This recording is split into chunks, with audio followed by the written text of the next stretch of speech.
ಭಗವಂತ ಶ್ರೀಕೃಷ್ಣ ನೀಡಿದ ಒಂದು ವರದ ಬಗ್ಗೆ ಮಾತಾಡ್ತೀನಿ. ಇದು ಗಾನಗಂಧರ್ವ, ಸಂಗೀತ ಸಾಮ್ರಾಟ, ಕಂಚಿನ ಕಂಠದ ಚಂಬೈ ವೈದ್ಯನಾಥರ ಕತೆ. ಜನವರಿ 7, 1952 ಶುಚೀಂದ್ರಂ, ತಮಿಳುನಾಡಿನಲ್ಲಿ ಒಂದು ಕಚೇರಿ ನಡೀತಿರುತ್ತೆ. ಚಂಬೈಯವರ ಗಾಯನ ಉತ್ತುಂಗಕ್ಕೇರಿದಾಗ, ಜನಗಳೆಲ್ಲ ಆನಂದ ಸಾಗರದಲ್ಲಿ ಮುಳುಗಿದ್ದಾಗ ಚಂಬೈಯವರ ಕಂಠ ನಿಂತು ಹೋಗುತ್ತೆ, ಸಂಪೂರ್ಣ ನಿಂತು ಹೋಗುತ್ತೆ. ಕಚೇರಿನ ಮಧ್ಯದಲ್ಲೇ ನಿಲ್ಲಿಸ್ಬೇಕಾಗತ್ತೆ. ಅದಾದ ನಂತರ ಅನೇಕ ವೈದ್ಯರು ಅನೇಕ ರೀತಿಯ ಔಷಧಿಗಳನ್ನ ಕೊಡ್ತಾರೆ, ಆದರೆ ಕಂಠ ವಾಪಸ್ ಬರೋದಿಲ್ಲ. ಗಾನ ಸೇವೆ ಮಾಡೋಕ್ಕಾಗ್ತಿಲ್ಲ ಅಂತ ಚಂಬೈಯವರು ಕೊರಗಕ್ಕಾರಂಭಿಸ್ತಾರೆ. ಚಂಬೈಯವರು ಗುರುವಾಯೂರಿನ ಶ್ರೀಕೃಷ್ಣನ ಮಹಾಭಕ್ತರು. ಅವರ 14ನೇ ವಯಸ್ಸಿನಿಂದ ಪ್ರತಿ ವರ್ಷ ಕಾರ್ತಿಕ ಮಾಸದ ಶುಕ್ಲ ಪಕ್ಷದ ಏಕಾದಶಿಯಂದು ಗುರುವಾಯೂರಿಗೆ ಹೋಗಿ ಕೃಷ್ಣನ ದರ್ಶನ ಪಡಿತಿರ್ತಾರೆ. 1954 ಗುರುವಾಯೂರಿನ ಕೃಷ್ಣನ ಮುಂದೆ ನಿಂತಿರ್ತಾರೆ.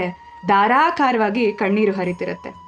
ಅವ್ರಿಗಾಗ್ತಿರೋ ಆತಂಕ, ಅಳಲು, ನೋವು, ಸಂಕಟ, ನಿರಾಶೆ, ಹಿಂಸೆ ಅದನ್ನು ಬಾಯ್ಬಿಟ್ಟು ಹೇಳೋಕ್ಕಾಗದೆ ಹೋದರೂ ಕೃಷ್ಣನಿಗೆ ಮನಸ್ಸಲ್ಲೇ ಹೇಳ್ತಾ ಇರ್ತಾರೆ.